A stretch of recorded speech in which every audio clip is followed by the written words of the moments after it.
माँ कहती थी उठ जाग मेरी जान सकीना। माँ कहती थी उठ जाग मेरी जान सकीना। उठ घर को चले खुल गया जिंदान सकीना।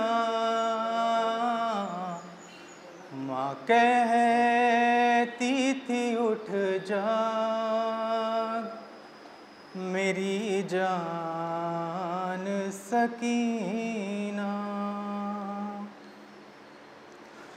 मासूम से गालों पे तमाचे भी हैं खाए,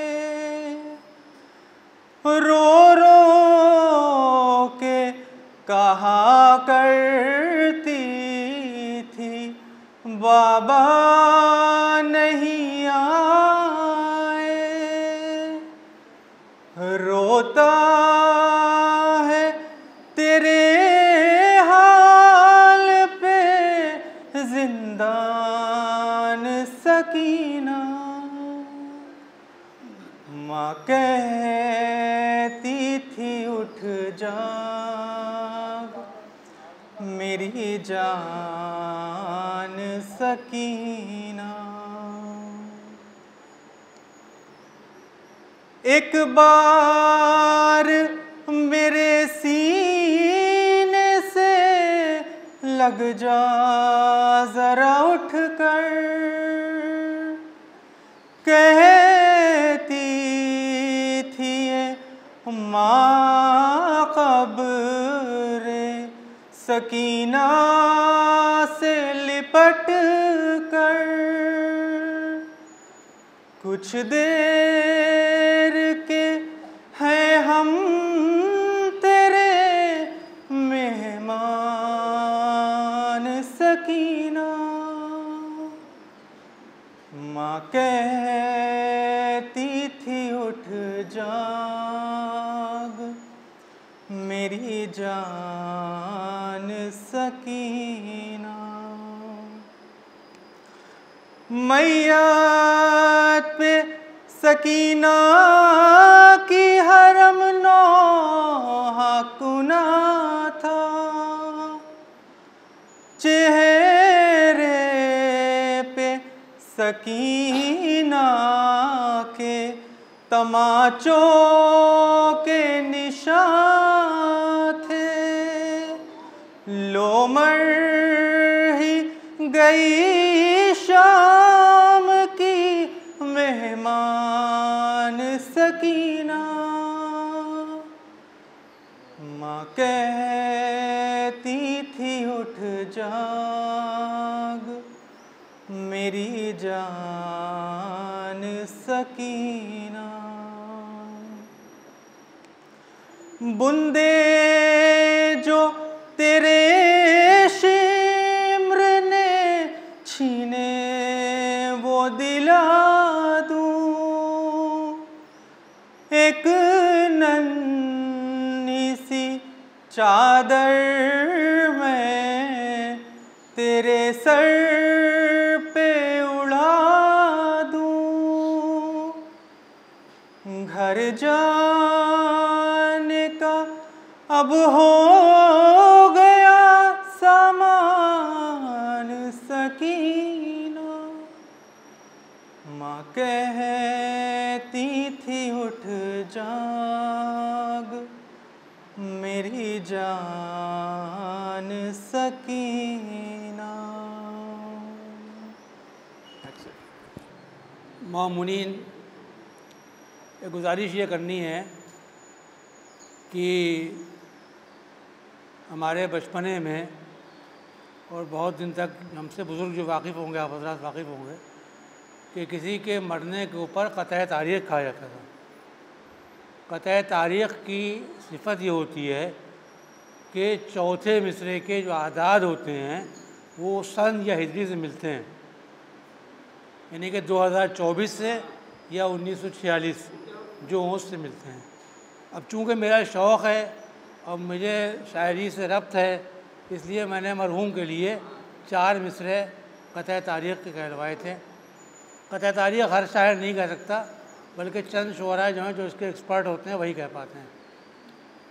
पहले के ज़माने में 40वां वगैरह के पर्चों में अक्सर आपने देखा होगा क़त्ए तारीख़ लिखा रहता था। अब ये सिलसिला ख़त्म हो गया है तकरीबन। बहरहाल चूँकि मुझे शौक़ है तो इसलिए मैं, अब इसमें आपको लुत्फ़ नहीं मिलेगा, वो बहुत ज़्यादा लुत्फ़ नहीं आता, क्योंकि मजबूरी ये होती है कि जो काफ़िया उसमें अदद में आ जाता है वही काफ़िया रखा जाता है कि बफ़ज़्ल ख़ालिक़ जहाँ में जितने बसे हैं मोमिन। बफ़ज़्ल ख़ालिक़ जहाँ में जितने बसे हैं मोमिन, सभी के हक़ है हबीबे, सभी के हक़ है हबीब रब्बे जहाँ में ज़ामिन। सभी के हक़ है हबीब रब्बे जहाँ में ज़ामिन। और सजा के सीने में इश्क़ आले रसूल अकरम, सजा के सीने में इश्क़ आले रसूल अकरम। मसूद आलम रियाज़ जन्नत में जी हैं साकिन।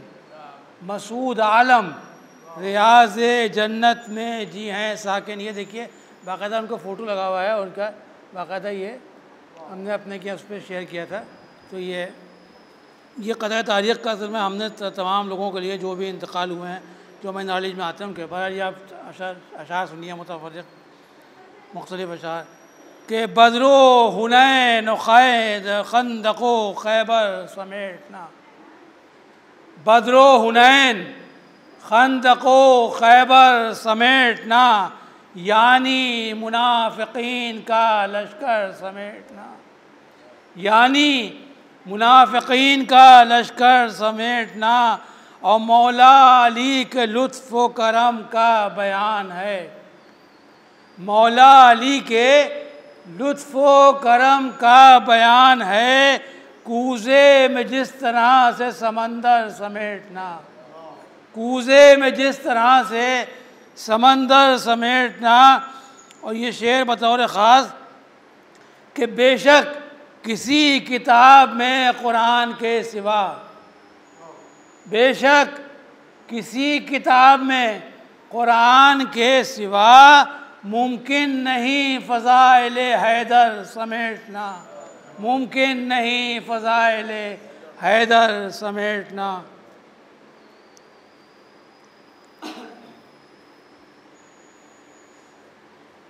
अब ये एक मनक़बत के चंद अशार हैं। यूँ साहब वो जनाब को अगर आप बुला लें ज़्यादा बेहतर है, बीच में गैप ना हो जाए।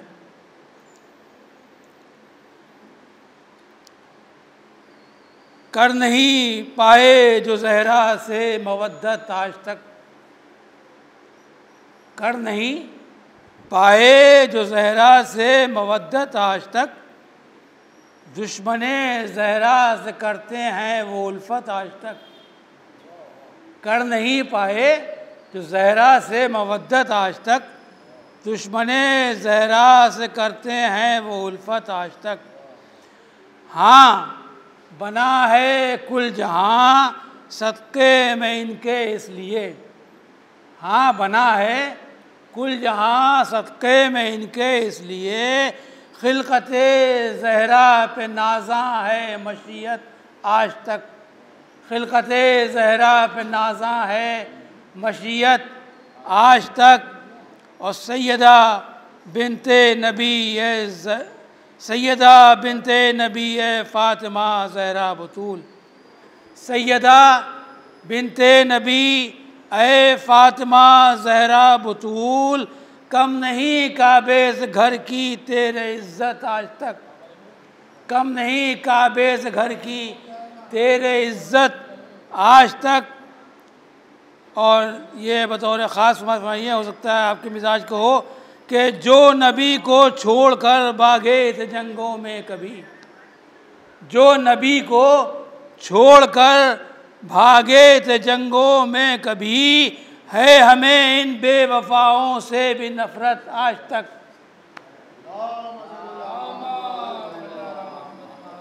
अस्सलाम वालेकुम जी।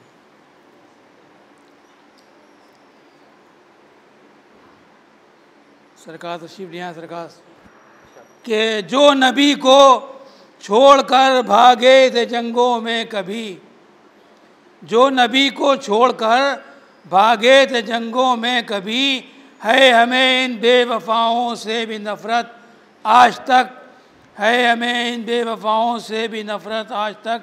और है ज़हूर हज़रत हुज्जत के कायल जब सभी, हैं ज़हूर हज़रत हुज्जत के कायल जब सभी।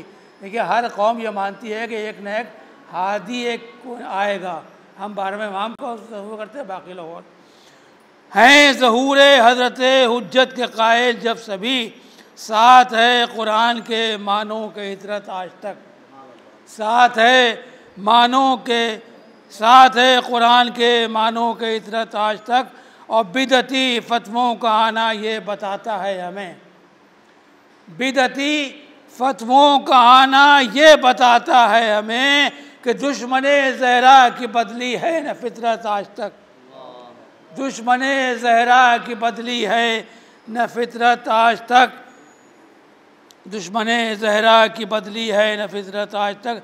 बस मक़ता समात फरमा लीजिए कि शायरी मकबूल है राशिद तेरी बस इसलिए, शायरी मकबूल है राशिद तेरी बस इसलिए, है बरसती तुझ पे जो अल्लाह की रहमत आज तक, है बरसती तुझ पे जो अल्लाह की रहमत आज तक। एक बार सूरह हमद और 3 बार सूरह तौहीद की तिलावत फरमाकर मरहूम की रूह को ईसाल फरमा दीजिए। सैयद मसूद आलम इब्ने महबूब किबरिया।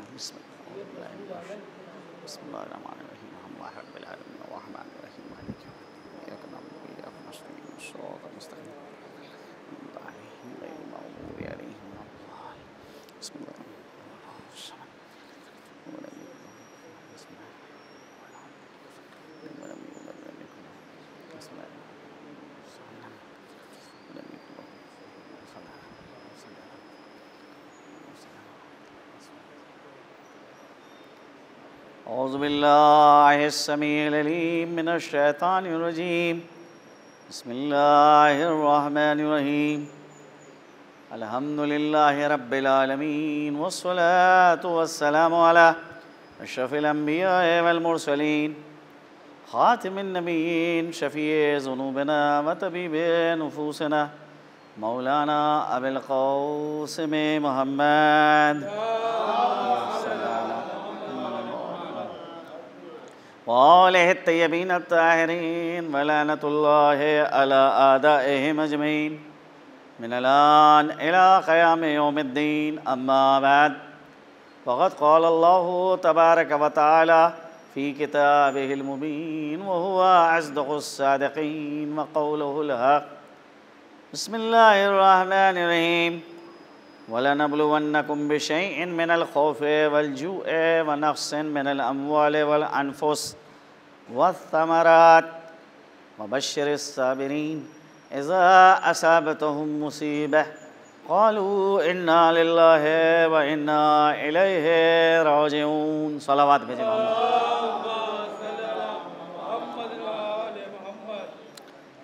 कुरान करीम की ये मशहूर व मारूफ़ आयत बफ़ैज़ मजालिस आपके गोशगुज़ार है। बज़ाहिर अगर देखा जाए तो इसके अंदर 2 ख़िताब हैं और एक ख़िताब इसमें ख़िताब आम है और दूसरा ख़िताब जो है वो ख़िताब ख़ास है। ख़िताब आम में अल्लाह तमाम नौ इंसानी से मुखातिब है और कह रहा है कि यकीनन तुम्हारी आज़माइश होगी, यकीनन तुम्हारा इम्तिहान होगा, कोई भी इस इम्तिहान से बच नहीं सकता है। जिसने भी इस दुनिया में कदम रखा है उसको इम्तिहान के मरहले से गुज़रना है। वलनब्लुवन्नकुम बिशैइन मिनल खौफ, हम तुम्हारी आजमाइश करेंगे, तुम्हारा इम्तिहान लेंगे खौफ के ज़रिए से, यानी अमन व अमान नहीं रहेगा। एक शरीफ इंसान अपने घर के अंदर मुक़य्यद हो जाएगा, मुआशरे और समाज के अंदर अमन व अमान नापैद हो जाएगा। आसानी से इंसान रास्ते को तय नहीं कर सकता है, दुश्वारी का सामना करना पड़ेगा। तो ये बहरहाल एक आजमाइश है कि जब एक समाज और एक सोसाइटी के अंदर अमनीयत ख़त्म हो जाए, जब एक समाज और सोसाइटी में क्रिमिनल आज़ाद रहें, और बहरहाल इंसान वहाँ के ऊपर क्या कहेगा कि भाई जब वाइट पोश जो हैं वो क्रिमिनल हैं, सफ़ेद पोश जिनको कहिए, जो शराफत का लिबास पहने हुए हैं और दर हकीकत वो मुजरिम हैं। तो ऐसी सूरत में समाज और मुआशरे की अमनीयत ख़त्म हो जाएगी, खौफ और हिरास एक समाज के ऊपर तारी हो जाएगा।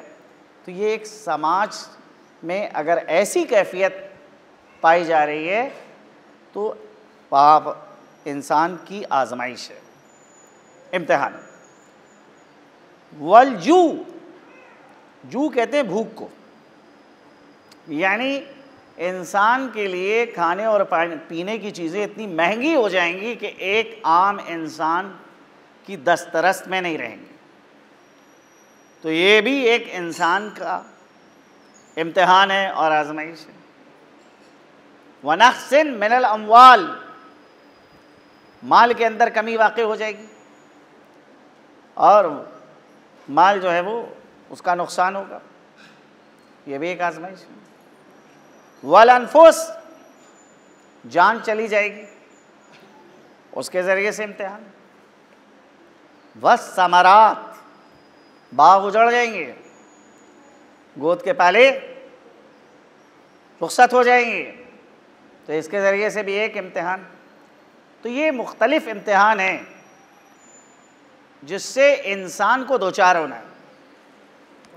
अब बहरहाल मसला ये है कि आप गौर करें कि हमेशा दो तरह के लोग इम्तिहान में बैठते हैं। एक वो कि जो इम्तिहान के लिए अपने को आमादा रखते हैं, और दूसरे वो कि जिनसे ज़बरदस्ती इम्तिहान लिया जाता है।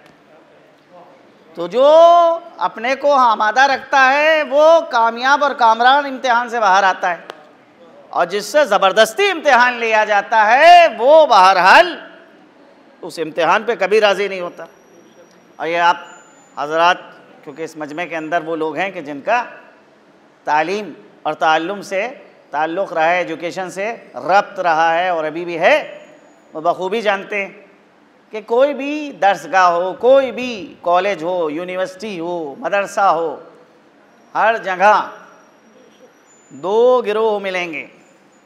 एक वो कि जो वाक़ईन पढ़ने के लिए जाता है और जनाब जो है वो हमेशा क्लास में हाज़िर रहेगा, कोई ऐसा उससे जो है क्लास है कि नहीं होता कि जो छूटे, और सिर्फ निसाब ही पे इक्तफ़ा नहीं बल्कि निसाब और सिलेबस से मरबूत जो किताबें हैं लाइब्रेरी में, वहाँ जाकर उन किताबों को देखना।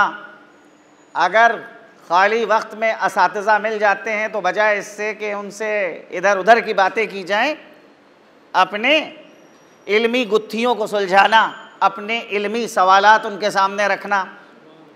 एक गिरोह तो ऐसा है, और दूसरा गिरोह जो कॉलेज में नाम लिखाता है, यूनिवर्सिटी में जाता है, वो काहे के लिए?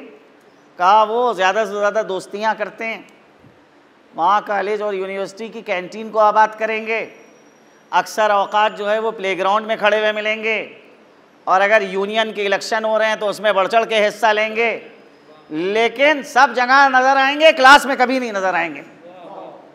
अब क्लास से बचते हैं। तो बहरहाल ये कि जो हर जगह नज़र आ रहे हैं, प्लेग्राउंड में भी दिख रहे हैं, कैंटीन में भी दिख रहे हैं, और ऐसी जगहों के भी खड़े हैं जहाँ नहीं खड़ा होना चाहिए, तो क्या ये इम्तिहान से बच जाएंगे? कहा नहीं भाई, कॉलेज में रहना है तो इम्तिहान में तो शिरकत करना है। अब आपसे ज़बरदस्ती इम्तिहान लिया जाएगा। अब जब इम्तिहान देने के लिए पहुँचे तो बजाय इसके कि अपनी कोताही का एतराफ़ करें कि हाँ भाई हमने क्लास में हाज़िरी नहीं दी, हमने सिलेबस की किताबों को उठा के भी नहीं देखा, हमें ये भी नहीं पता कि हमारे सिलेबस में कौन कौन सी किताबें दाखिल हैं, हमें ये भी नहीं मालूम कि किस सब्जेक्ट को कौन सा टीचर पढ़ाता है, कौन सा उस्ताद पढ़ाता है, इस हद तक गफलत। तो जब इम्तिहान के पर्चों को देखा तो देखने के बाद बजाय इसके कि अपनी कोताही का एतराफ़ करें, इम्तिहान लेने वाले मुम्तहिन को मुत्तहम करने लगते हैं कि ये सवालात कैसे बना के दिए, ये चीज़ तो पढ़ाई नहीं गई थी, ये सवालात जो हैं वो सिलेबस से बाहर है। लेकिन जो दूसरा गिरोह है जिसने हमेशा क्लास में अटेंडेंस दी है, हाज़िरी दी है, तालीम में बढ़ चढ़ कर हिस्सा लिया है, जब वो इम्तिहान देता है तो खुशी खुशी इम्तिहान देता है। बस कुदरत के अभी यही निज़ाम है। दो तरह के लोग इस दुनिया में हैं, एक वो है कि जो इम्तिहान इलाही पे राज़ी है, और दूसरा वो है कि जिससे ज़बरदस्ती इम्तिहान लिया जा रहा है। जो इम्तिहान इलाही पे राज़ी है, जब इम्तिहान की मरहले से गुज़रता है तो वो ये कहता है इन्ना लिल्लाह, हम अल्लाह के लिए हैं, व इन्ना इलैहि राजिऊन, हमको उसी की जाने पलट के जाना है। सलावत भेजे मोहम्मद।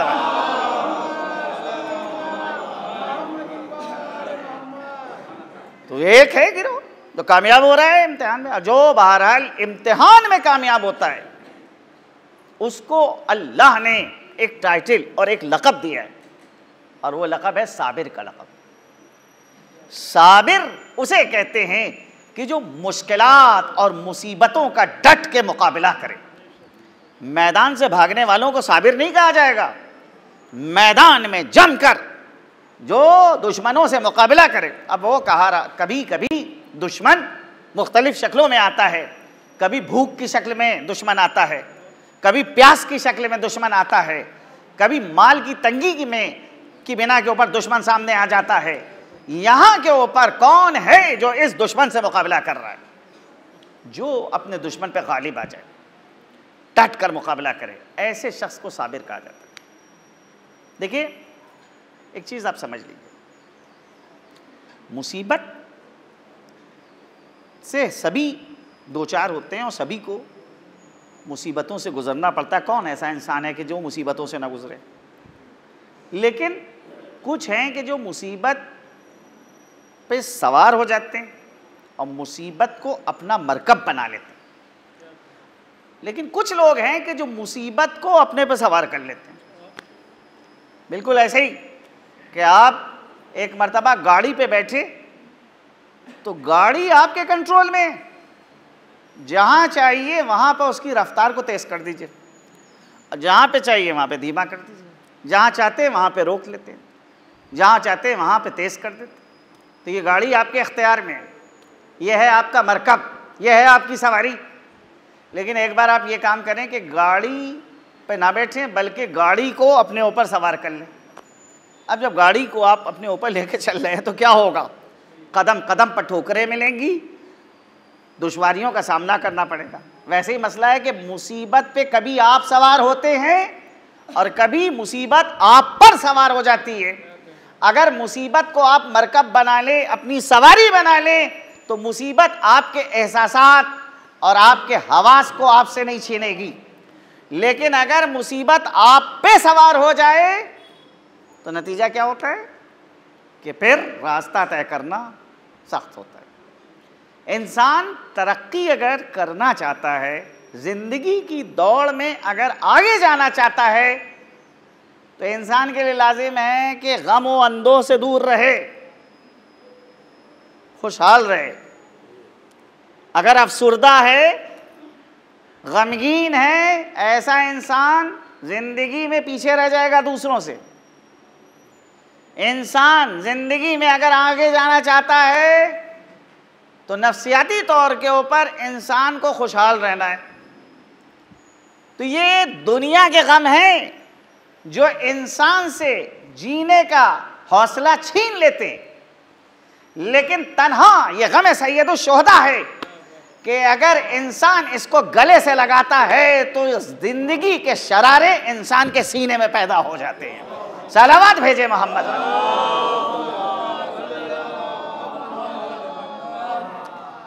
और मैं कहता रहता हूँ कि खुदा उस शख्स को जज़ाए खैर दे जिसने सबसे पहली मर्तबा अपनी ज़बान के ऊपर यह फ़िक्रा जारी किया कि अल्लाह तुमको गम हुसैन के अलावा कोई गम ना दे। बहुत ज़बरदस्त फ़िक्रा है, बेहतरीन दुआ है। फ़लसफ़ा देखिए आप कि और गम जीने का हौसला छीन लेंगे, लेकिन ये गम सैयदुश शुहदा है कि जो इंसान को दुनिया में सबसे आगे कर देता है। ये शिकस्त नहीं तालीम करता है कि इंसान किसी मरहले के ऊपर हार जाए, शिकस्त कबूल करे, नहीं, आखिरी दम तक मुकाबला करना है।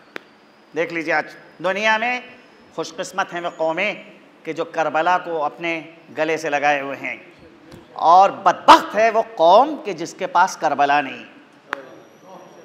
करबला एक तजलजुल है मुहीते दौरां, करबला खिरमने सरमाया पे है बर्क़ तपां, करबला तबल पे है ज़रबते आवाज़े अज़ां, करबला जुर्रते इनकार है पेशे सुल्तान, फ़िक्र हक़सोज़ यहाँ काश्त नहीं कर सकती, करबला ताज को बर्दाश्त नहीं कर सकती। ये करबला है जो इंसान को जीने का हौसला देती है।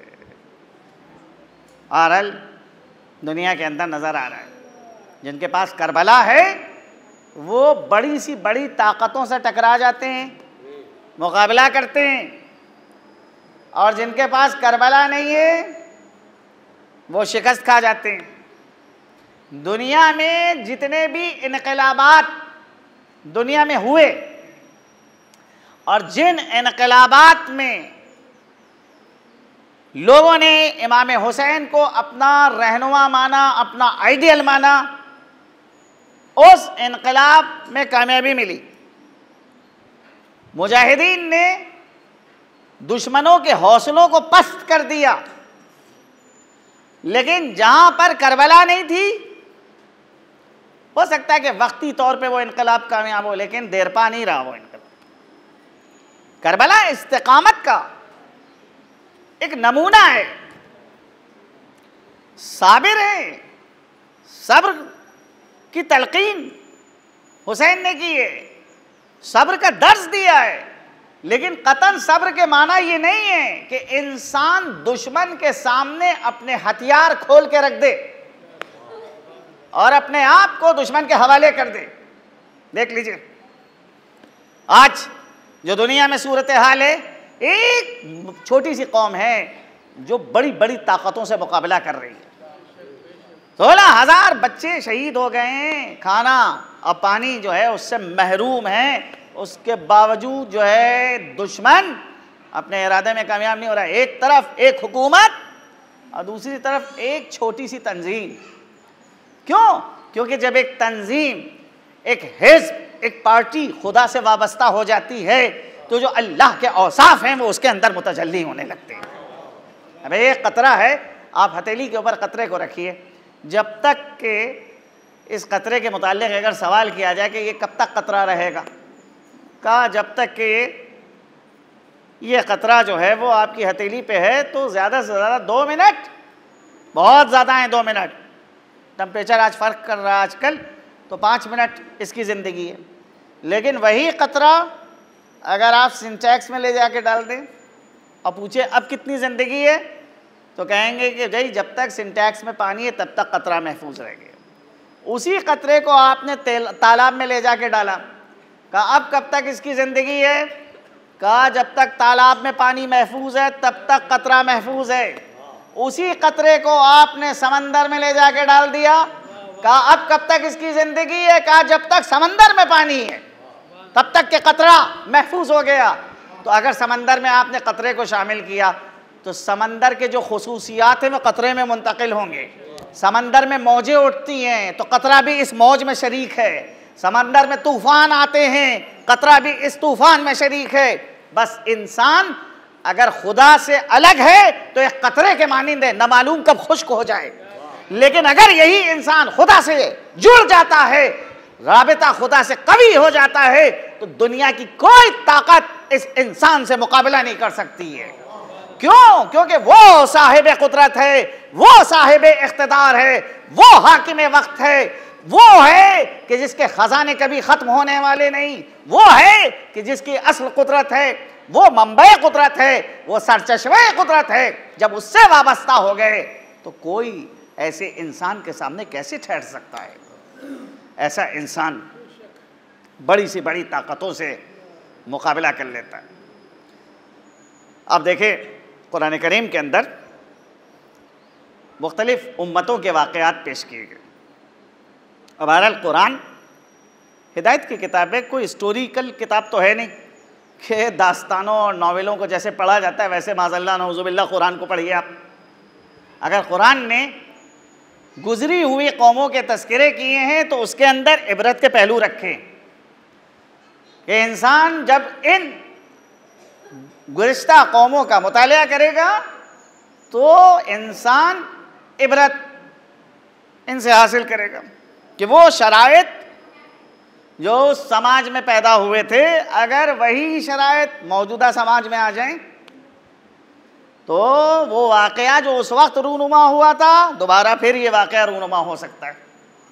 अल्लाह ने किसी कौम के ऊपर अगर आज़ाब नाजिल किया तो उसकी नाफरमानी की बुनियाद पे नाजिल किया। बहरहाल एक ज़माना वो है कि आसमान से कौम के लिए खाना उतरा, मन्ना और सलवा की शक्ल में, समंदर के अंदर रास्ता बना, फ़िरौन जैसी ताकत से अल्लाह ने इनको नजात बख्शी जिसकी ग़ुलामी से निकलने के सिलसिले में सोच नहीं सकते थे। ये एहसान अल्लाह ने इन पे किया। लेकिन वही कौम जब नाफरमानी करती है, खुदा के मुकाबले पे आ जाती है, तो अपनी किताब कुरान में खुदा ने ऐलान कर दिया कि क़यामत तक के लिए इन लोगों के लिए लानत है, आज़ाब अबदी का ये शिकार होंगे, इससे बच नहीं सकते। चुनांचे जनाब मूसा के मुकाबले के ऊपर फ़िरौन ने चंद जादूगरों को बुलाया और कहा कि भाई मूसा को तुम्हें शिकस्त देना है, हराना है, क्योंकि हज़रत मूसा के ज़माने में जादू अपने उरूज के ऊपर था। अब वो जादूगर जो फ़िरौन की रुबूबियत के कायल थे, फ़िरौन को अपना परवरदिगार मानते थे, वो फ़िरौन से सवाल करते हैं कि अगर हम मूसा पे गालिब आ गए तो क्या हमको अजर मिलेगा, ख़ास इनाम मिलेगा? और जवाब में फ़िरौन कहता है नाम इन्नकुम लमिनल मुक़र्रबीन, हाँ हाँ क्यों नहीं, अरे तुम हमारे नज़दीक तरीन अफराद में से होगे। तो कह रहे हैं बेइज्जत फ़िरौन, बस हमें इज़्ज़त फ़िरौन की, गलबा तो आज हमें मिलेगा, फ़तह तो हम होंगे। चुनांचे कुरान कहता है कि उन जादूगरों ने ज़मीन के ऊपर रस्सियाँ फेंकी और लोगों की निगाहों के अंदर तसर्रुफ़ किया, वो रस्सियाँ लोगों को साफ दिखने लगी।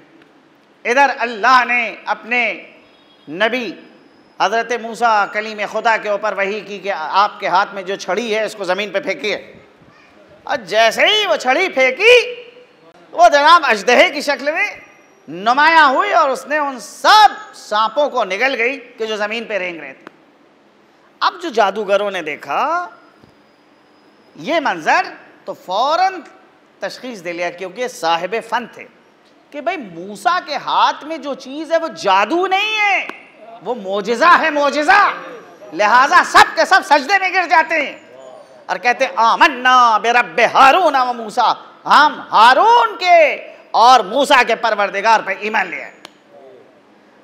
तो अब वहाँ फ़िरौन कहता है ये हमारी बग़ैर इजाज़त के तुम लोग ईमान कैसे लिए, तुम तो हमारे ग़ुलाम हो, कैसे अपना अक़ीदा बदल दिया?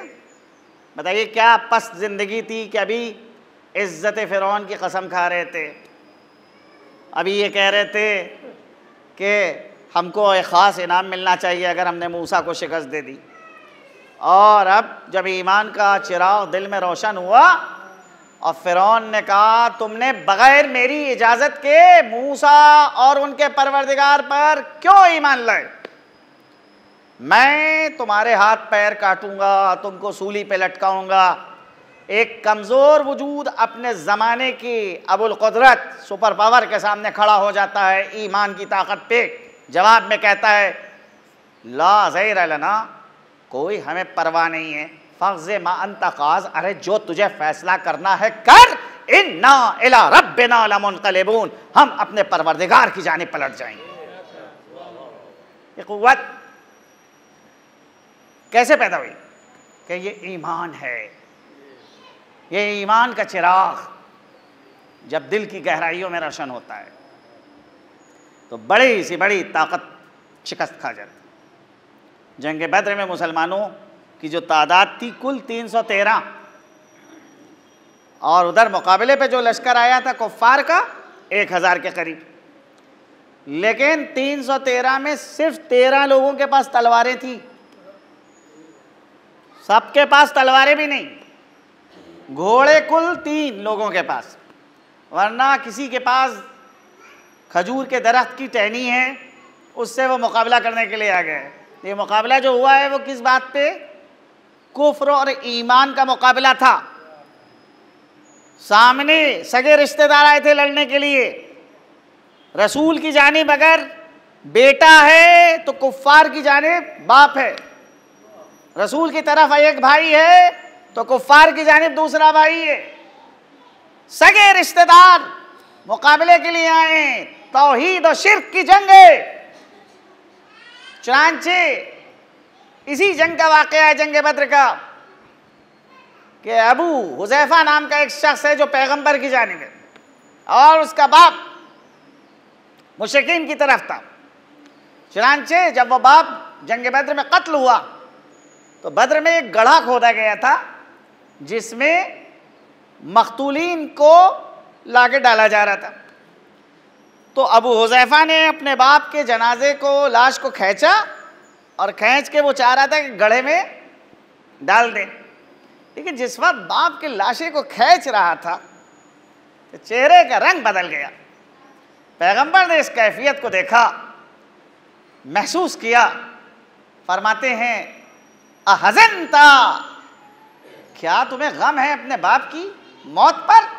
जवाब में बेटा कहता है वल्लाह वल्लाह, खुदा की कसम बिल्कुल गम नहीं। हज़न तो हाँ गम है। किस बात का गम है?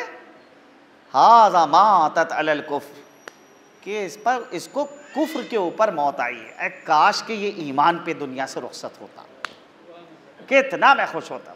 ऐसी शख्सियतें बद्र के मैदान में थी, ऐसे मोमिन अफराद जो सगे रिश्तेदारों से मुकाबला कर रहे थे। नतीजा क्या है? 313 का लश्कर 1000 लश्कर के ऊपर गालिब आ जाता है और जंग जो है फतह हो जाती है। सनादीद जो अरब के थे उनको इस जंग में कत्ल किया गया। बड़ी बड़ी शख्सियतें जो कुफ़ार की थी, अबू जहल, उतबा, शैबा, वलीद, उमय्या इब्न खल्फ, ये सारी शख्सियतें कुफ़ार की जंग बद्र में कत्ल। ऐसा सख्त नुकसान कुफ़ार का हुआ था। तो ये मारका जो सर किया मुसलमानों ने, वो ताकत के बलबूते पे या असलहे के बलबूते पे नहीं था। ये मारका जो फतह हुआ था वो सिर्फ और सिर्फ ईमान की क़ुव्वत के ऊपर था। अगर ईमान की क़ुव्वत है तो आखिरी वक्त तक इंसान दुश्मन खुदा से मुकाबला करता है, लेकिन अगर ईमान नहीं है, रुखसत हो चुका है, तो फिर इंसान जो है वो छोटी सी छोटी ताकत और छोटे से छोटे इंसान से भी खौफज़दा हो जाता है।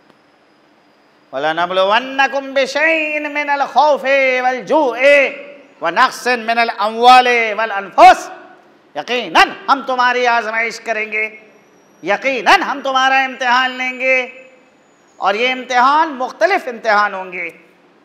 भूख के ज़रिए से इम्तिहान, प्यास के ज़रिए से इम्तिहान, और माल में कमी वाक़ई होगी, उसके ज़रिए से इम्तिहान, जान जाएगी, उसके ज़रिए से इम्तिहान।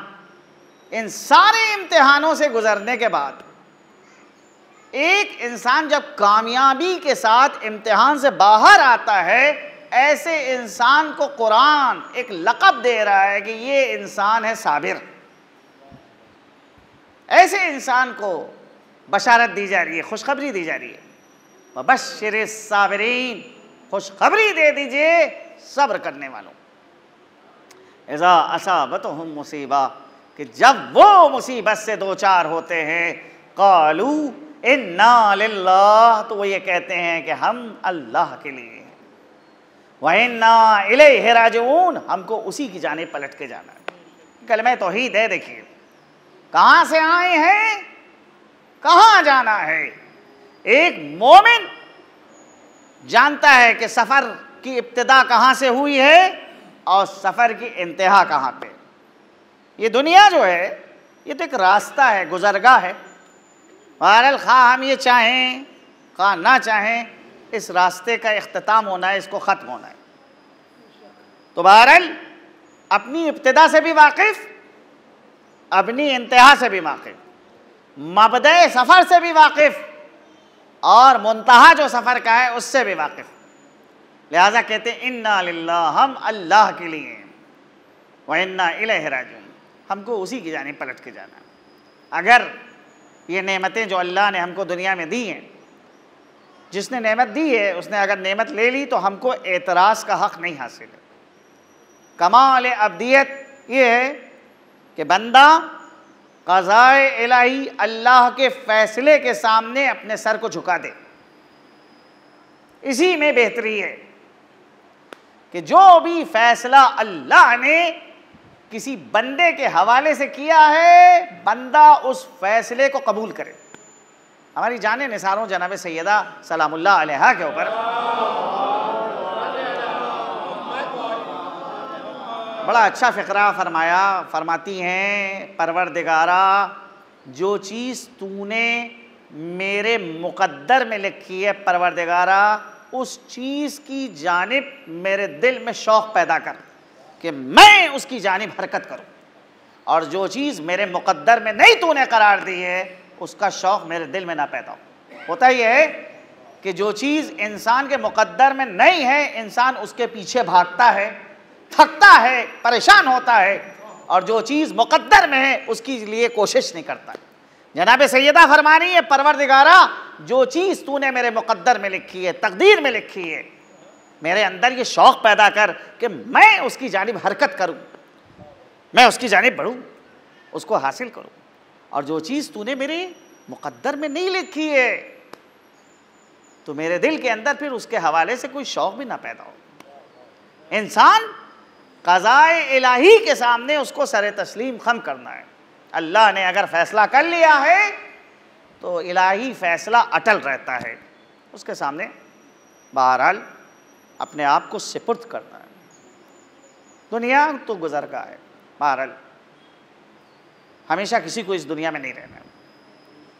जब अहमद मुरसल ना रहे कौन रहेगा, जिसके तुफ़ैल में ये कायनात पैदा की गई है, जब वही इस दुनिया में नहीं रहा तो बहरहाल और किसी की क्या हकीकत है कि वो इस दुनिया में रहेगा। गलती ये है इंसानों से होती है कि इंसान अपनी मंजिल को भूल जाता है और रास्ते से दिल लगा लेता है।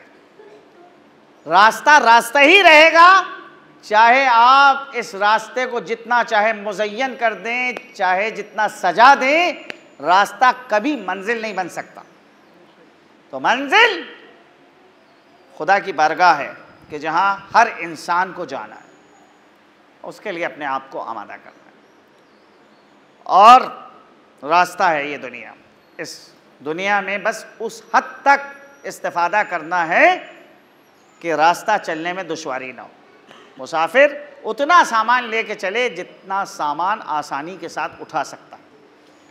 अगर उससे ज़्यादा सामान लेके चलेगा तो सामान जो है वो इंसान को तकलीफ़ देगा और इंसान जो है वो रास्ता तय करने में उसको दुश्वारी होगी। कामयाब इंसान वही है कि जो बहरहाल रास्ते की ज़रूरतों का भी ख्याल रखे और असल मंजिल की जानिब से उसकी निगाह न हटे। ऐसा इंसान कामयाबी के साथ अपने सफ़र को तय करता है। शान नुज़ूल इस आयत की यह है कि जिस वक्त जंग बद्र के बाद जंग ओहद होती है तो जंग ओहद में हज़रत हमज़ा की शहादत हो गई। अब भाई हज़रत हमज़ा कोई मामूली शख्सियत नहीं है। असदुल्लाह का लक़ब सबसे पहले हज़रत हमज़ा को दिया गया, रसूल के चचा थे। जब तक जनाब हमज़ा ने अपने ईमान का ऐलान नहीं किया उस वक्त तक इस्लाम को वो क़ुव्वत नहीं मिली है। लेकिन जिस दिन से हज़रत हमज़ा ने पैगंबर की रिसालत पर अपने ईमान का इजहार किया उसके बाद से कुफ़ार की हिम्मतें पस्त हो गई थी। ऐसी शख्सियत है हमज़ा असदुल्लाह, जिनको कहा जाता है खुदा का शेर। जंग ओहद में हज़रत हमज़ा की शहादत और इंतहाई दर्दनाक शहादत, सीना फाड़ कर कलेजा निकाला गया, उसको चबाया गया और जनाब हाथ और पैर की उंगलियां काट के उसका हार बनाया गया, गले के अंदर हार पहना गया। इतने हद तक इंसान जब दुश्मनी पे उतरे तो इतना पस्त हो जाता है और ऐसी ऐसी हरकतें करता है। चुनांचे जनाब अमीर को जिस वक्त हज़रत हमज़ा की शहादत की खबर दी गई तो हज़रत ने उस वक्त ये फ़िक्रा अपनी ज़बान पे जारी किया, इन्ना लिल्लाह, हम अल्लाह के लिए हैं, व इन्ना इलैहि राजिऊन, हमको उसी की जानिब पलट के जाना है। एक फ़िक्रा मैं यहाँ पे कहना चाहता हूँ कि अगर सन 61 हिजरी तक वही का सिलसिला जारी और सारी रहता तो जिस तरह से बाप का अल्फाज, बाप के फ़िक्रात जुज़ कुरान करार पाए, बेटे के भी फ़िक्रात बाप के फ़िक्रात के हमरा होते। भाई कुरान में ये आयत बाद में आई है, पहले हज़रत अली अलैहिस्सलाम ने अपनी ज़बान पे ये फ़िक्रा जारी किया है, इन्ना लिल्लाह व इन्ना इलैहि राजिऊन। चुनांचे कुरान कह रहा है कि खुशखबरी दीजिए उन सब्र करने वालों को जिन पर मुसीबत पड़ती है तो मुसीबत के वक्त वो ये अपनी ज़बान पे फ़िक्रा जारी करते हैं। बाद में ये कुरान में आयत आई है। तो अगर सन 61 हिजरी तक वही का सिलसिला जारी रहता तो जहां बाप के ये कलमात, बाप के ये फ़िक्रात कुरान का हिस्सा करार पाए तो बेटे के भी फ़िक्रात बाप के फ़िक्रात के आगे होते। रज़न बिक़ज़ाइका व तस्लीमन लिअम्रिक, हम तेरे फैसले पे राज़ी हैं और तेरे अम्र के सामने सर तस्लीम खम करते। हमज़ा की शहादत ने जनाब रिसालत माप को बेपनाह गम व अंदोह में मुब्तला किया था। रसूल के चचा कहते हैं जिस वक्त शहादत वाक़ हुई तो हज़रत हमज़ा की एक बहन थी जनाब सफ़िया, उनको अपने भाई की शहादत का जब पता चला तो उन्होंने क़स्द किया कि वो मैदान ओहद में जाएंगी भाई के जनाजे पे। चुनांचे पैगंबर इस्लाम ने रोका, मना किया कि देखो मैं नहीं चाहता कि बहन अपने भाई के लाशे को इस हालत में देखे, लाशे की बड़ी बेहुरमती हुई है, रोको सफ़िया को मैदान में आने से। लेकिन जनाब सफ़िया ने इसरार किया कि नहीं, अब तो मुझे शहादत का पता ही चल चुका है, लिहाजा क्यों मुझे रोका जा रहा है। तो पैगंबर ने एक चादर का इंतज़ाम कराया कि जनाजे को चादर से ढाक दें ताकि बहन भाई के लाशे को इस हालत में ना देखे कि जो जनाजे की बेहुरमती हुई है। चुनांचे चादर से लाश को ढाक दिया जाता है। चादर छोटी थी, जनाब हमज़ा तवीलुल क़ामत थे, पैर चादर के बाहर थे, उंगलियां पैरों की काटी गई हैं, लिहाजा पैगंबर ने पत्ते मंगाए और उन पत्तों को पैरों के ऊपर डलवाया। तारीख कहती है कि जब सफ़िया आती है और दुआए मग़फ़िरत के लिए हाथ उठाए तो ज़ार ज़ार गिरिया करने लगी। अरे जब सफ़िया की हिचकियाँ बुलंद होती थी तो पैगंबर भी उनके हमरा गिरिया करते थे, तेज़ आवाज़ से रो रहे थे।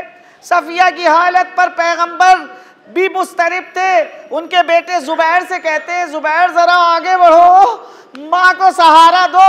हाँ, जो साहिबान गम है उनको इसी तरह से तो तसल्ली दी जाती है, ऐसे ही तो दिलासा दिया जाता है, यही तो दस्तूर दुनिया है। लेकिन हाय अफसोस, करबला के अंदर इन दस्तूरों को फरामोश कर दिया गया था।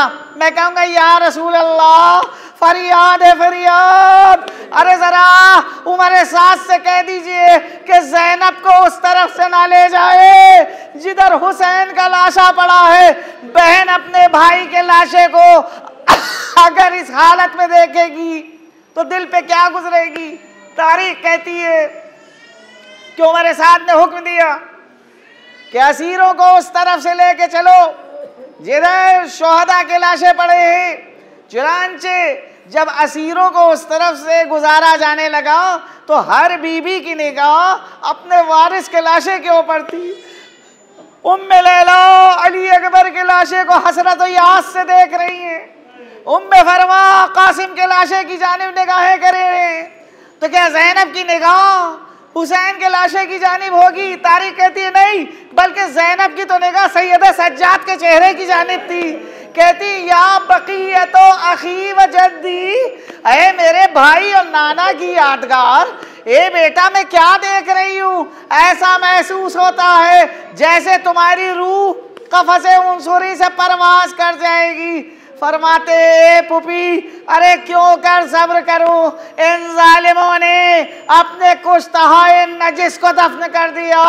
मेरे बाबा का लाशा बेगोरो कफन है। हाय अफसोस कि बेटा मौजूद है लेकिन हाथों में हथकड़ियां हैं, पैरों में बेड़ियां हैं, गले में खाड़। सयअलमुल्लज़ीना ज़लमू अय्या मुनक़लबिन यनक़लिबून, इन्ना लिल्लाहि व इन्ना इलैहि राजिऊन। इलाही बिहक़्क़ि ज़हरा व अबीहा व बालिहा व बनीहा। परवरदिगारा इस मुख्तसर से ज़िक्र को कबूलियत का दर्जा इनायत फरमा। खुदाया जिस मरहूम के साले सवाब की मजलिस है उसके गुनाहान कबीरा और सगीरा की मग़फ़िरत फरमा। जवार मासूमीन में उनको जगह इनायत फरमा। उनके पसमानदगान को सब्र जमील इनायत फरमा। खुदाया हाज़रीन की हवाइज शरिया को पूरा फरमा। परवरदिगारा जहाँ जहाँ मोमिनीन आबाद हैं सबकी जान माल इज़्ज़त और आबरू की हिफाजत फरमा। खुदाया वो मुजाहिदीन के जो इखलास के साथ तेरे दीन की सरबलंदी के लिए कोशिश कर रहे हैं उन मुजाहिदों को उनकी कोशिश में कामयाब और कामरान फरमा।